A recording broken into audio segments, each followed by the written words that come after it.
Syederalun, Kepala Dinas Penerangan TNI Angkatan Darat atau Kadispenat, Brigjen Wahyu Yudayana, memberikan penjelasan lengkap terkait status pengelolaan lahan lapangan Blang Padang, Banda Aceh. Penjelasan ini disampaikan oleh Kadispenat Brigjen Wahyu saat menerima kunjungan pemimpin redaksi Serambi Indonesia, Zainal Arifin M. Nur, di kantor Dispenat Komplek Mabes TNI Angkatan Darat, Jakarta Pusat pada Kamis 3 Juli 2025. Dalam kunjungan itu, Zainal Arifin didampingi oleh Wakil Pemimpin Perusahaan Serambi Indonesia, Firdaus Darwis, dan Asisten Manajer Produksi, Yos Rizal. Sementara Kadispenat Brigjen Wahyu Yudayana didampingi oleh Sekretaris Dispenat Kolonel Infantri Irmani Zainal. Kadispenat menegaskan bahwa TNI Angkatan Darat tidak mempersoalkan jika pemerintah Aceh ingin mengelola atau mengalihkan status lahan lapangan Blang Padang di Banda Aceh.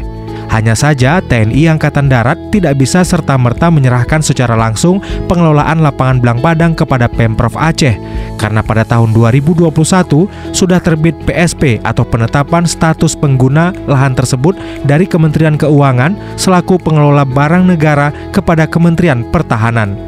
Karena itu, jika ingin mengambil alih pengelolaan lahan tersebut, pemerintah Aceh mesti mengikuti prosedur lewat Kementerian Keuangan selaku pengelola barang negara. Pak Kadis mungkin bisa dijelaskan tentang status Blang Padang yang sedang banyak dibicarakan di Aceh.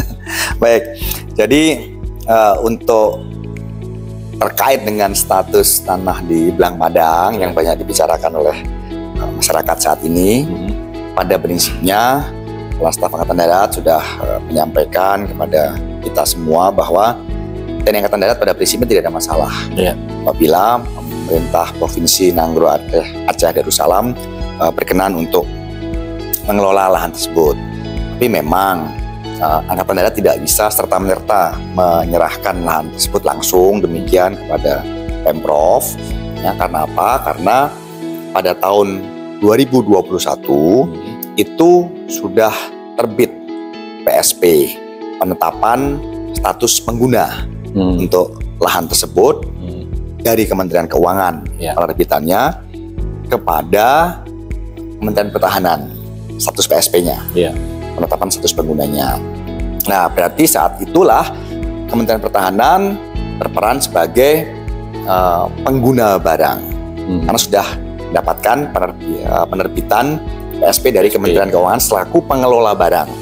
Di Kementerian Pertahanan perannya kemudian menjadi pengguna barang. Selanjutnya Kementerian Pertahanan menyerahkan kepada TNI Angkatan Darat selaku kuasa pengguna barang untuk mengelola lahan tersebut, merawat, menggunakan, ya, termasuk juga selain untuk kegiatan-kegiatan di Angkatan Darat kayak upacara dan kegiatan lain, juga untuk kegiatan fasilitas umum masyarakat maupun juga memfasilitasi kegiatan dari pemerintah provinsi juga kan. Tuh. Nah, sehingga apabila Pemprov NAD atau Nanggro Aceh Darussalam berkenan untuk mengelola, kita tadi sudah saya sampaikan kita nggak ada masalah. Tentu perlu komunikasi kepada Kementerian Keuangan, sehingga nanti Kementerian Keuangan setelah dikomunikasikan dari Pemprov Nanggro Aceh Darussalam akan melaksanakan asesmen, penilaian dengan pertimbangan-pertimbangan. Kemudian kalau memang itu nanti akan diarahkan kepada Pemprov NAD, penetapan status penggunanya, PSP-nya diubah dulu. Yang tadinya kepada Kementerian Pertahanan, kepada Pemprov Nanggro Aceh Darussalam. Kalau itu sudah terbit perubahan PSP, tentu Kemhan akan menyampaikan kepada Angkatan Darat. Status PSP dari Kementerian Keuangan sudah berubah, kan, dari Kemhan kepada Pemprov Nanggro Aceh Darussalam. Selanjutnya Angkatan Darat pasti akan menyerahkan kepada Pemprov Nanggro Aceh Darussalam. Itu prosedurnya demikian.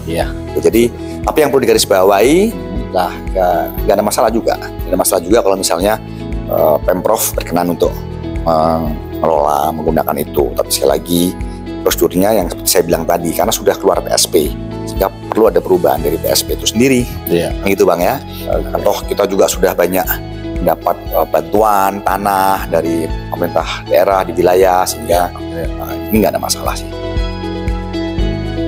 Dari Jakarta, Zainal Arifin melaporkan.